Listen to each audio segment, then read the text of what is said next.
Splasher is a fun and creative platformer with a hilarious style and top-notch music. And even though the actual speedrun aspect of the game can be questioned as it locks its time attack game mode behind items that only hardcore fans will be inclined to get, the game is still a gem in an oversaturated genre, and is a must-have for any platformer fan, definitely for its low price tag.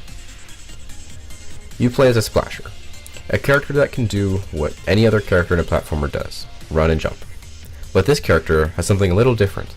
An ink gun that can shoot water to hit switches and kill enemies, red ink that sticks to walls and ceilings, and yellow ink that makes him bounce and reach otherwise impossible heights.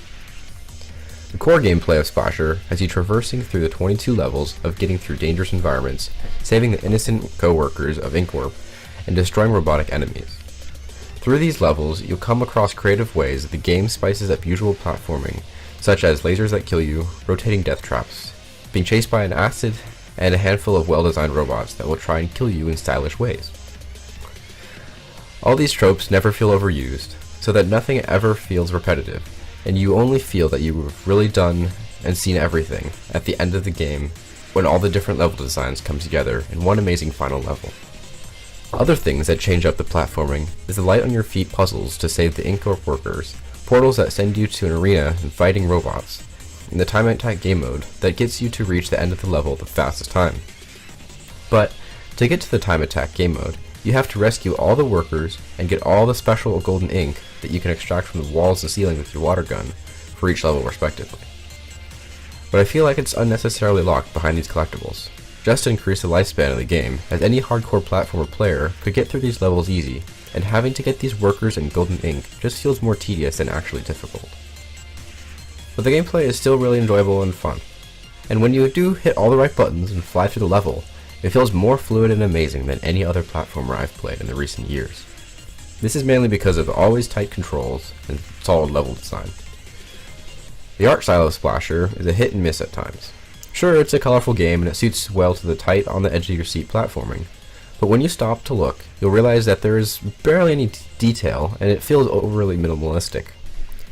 Although, this is a small concern as you'll never stop moving as Splasher, and you won't want to as level design is so great. The music, though, is incredible. The techno-synth heavy music never gets old and always aided in the gameplay, and has helped me push forward through some tougher bits. The sound design is just as good, with you being able to hear the differences in the surfaces your character walks on, and the sounds of liquids hitting objects or enemies dying. You can tell just how much detail has gone into sound design and immersing you into the wild and fast-paced levels of Inkwarp. The only story you get is less of a cutscene and more of a string of pictures telling you how the boss of Inkwarp has kidnapped their workers and are doing crazy scientific experiments on them. You, as a Splasher, has found out, and armed with the trusty gun you have stolen, you aim to reach the top of Inkwarp and defeat the boss. This is less of a story and more of an introduction of what you'll see at Inkwarp, because this game is very funny in its art style and ambiance, and you'll find out quickly that this game doesn't take itself seriously in the way that you died and interacted with the enemies. In conclusion, you can sum up Splasher with one word: fun. Even though its run mode is locked behind tedium, it doesn't take away from the core gameplay, spectacular level design, detailed music, sound, and lighthearted ambiance. That's why I'm giving Splasher 4 out of 5.